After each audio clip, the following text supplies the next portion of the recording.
Heat transfer chapter का complete revision करेंगे starting with heat current. Heat current क्या होता है बच्चों? T1 से T2 डायरेक्शन में L लेंथ का अगर आपका एक रॉड है, A उसका क्रॉस सेक्शनल एरिया है, तो heat current dq by dt KA T1 minus T2 by L होता है। Remember heat current delta q by delta t या dq बाई dt दोनों से रिप्रेजेंट होता है, जिसको h से भी आप रिप्रेजेंट करते हो। एरिया के डायरेक्टली प्रोपोर्शनल है, लेंथ के इनवर्सली प्रोपोर्शनल है, T1 माइनस T2 या डेल्टा टी के भी डायरेक्टली प्रोपोर्शनल होता है। इसी की यूनिट्स आप जूल पर सेकंड यानी कि जूल पर सेकंड जिसको वॉट भी बोल सकते हैं। एंड इसमें एक थर्मल रेजिस्टेंस का कंसेप्ट भी इंपॉर्टेंट है, ध्यान देना।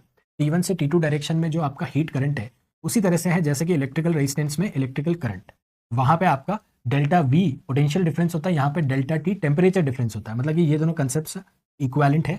उसी तरह से आपका electrical current dq by dt और thermal current d capital Q by dt भी इक्वालेंट कंसेप्ट्स हैं। तो इनकी इक्वालेंस को एस्टैब्लिश करके ये जो टर्म है L बाई KA ये आपकी बन जाती है थर्मल रेजिस्टेंस, जो कि इलेक्ट्रिकल रेजिस्टेंस का सिमिलर कंसेप्ट है। ये भी अपने आप में एक इंपॉर्टेंट फॉर्मूला है, इसके यूनिट्स भी आप ध्यान में दे देना। अब इसमें आपके वही सीरीज एंड पैरेलल कॉम्बिनेशंस बनते हैं जैसे कि इलेक्ट्रिकल कंडक्टर में बनते हैं।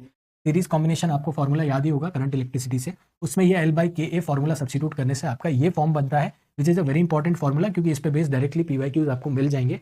उनमें यूजुअली अलग अलग लेंथ होती है, बट अगर इक्वल लेंथ की दो रॉड्स मैंने ले ली तो ये फॉर्म भी आप याद रख सकते हैं। यह है इक्वालेंट कंडक्टिविटी के फॉर्मूले। उसी तरह से पैरेलल कॉम्बिनेशन में इलेक्ट्रिकल रेजिस्टेंस का फॉर्मूला आपको याद ही होगा, उसको सब्स्टिट्यूट करके ये फॉर्म आती है। तो इक्वालेंट कंडक्टिविटी के जो भी क्वेश्चन है यूजुअली उनमें दो स्लैब गिवन रहते हैं अलग अलग एरियाज के, उनमें आप ये फॉर्मूले यूज करके डायरेक्टली आंसर ला सकते हैं। इसी चैप्टर में आपको एक स्टीफन बोल्ट्जमैन लॉ भी इंपॉर्टेंट है। देखो, thermal radiation emitted per unit time by a black body बताता है is equal to sigma A T to the power 4। Sigma क्या है? स्टीफन बोल्ट्जमैन कांस्टेंट, ए इसका सरफेस एरिया है, एंड टेम्परेचर टी आपका एब्सोल्यूट स्केल यानी कि kelvin scale पे आपको लिखना है। एंड साथ ही साथ अगर यहाँ पे आपकी ब्लैक बॉडी नहीं है, कोई और बॉडी है, तो उसकी ई यानी कि एमिसिविटी से आप इसको मल्टीप्लाई कर सकते हो। E depends on the surface of the object. साथ ही साथ न्यूटन्स लॉ ऑफ कूलिंग भी इंपॉर्टेंट है। क्या बोलता है Newton's law of cooling? Rate of cooling is directly proportional to temperature difference of the object with surrounding. T क्या है? ऑब्जेक्ट का टेम्परेचर, टी नॉट सराउंडिंग का टेम्परेचर। तो बेसिकली ये कह रहा है कि एक तो रेट ऑफ चेंज नेगेटिव है, यानी कि आपका टेम्परेचर डिक्रीज कर रहा है टाइम के साथ ही साथ इसका जो मैग्नीट्यूड है यानी कि स्लोप का जो मॉड वैल्यू है वो आपका डिक्रीज हो रहा है as the object temperature T approaches the surrounding temperature T naught. जैसे जैसे ऑब्जेक्ट कूल होता है उसका रेट ऑफ कूलिंग भी डिक्रीज होता है। That is what Newton's law of cooling is. And इस चैप्टर में एक और इंपॉर्टेंट चीज है which is Wien's law, which says that the wavelength corresponding to maximum intensity lambda M and temperature का प्रोडक्ट कांस्टेंट होता है। कांस्टेंट की वैल्यू वीएन्स कांस्टेंट कहलाती है। एंड इसी का एक वेरिएशन वीएन्स डिस्प्लेसमेंट लॉ, ध्यान देना।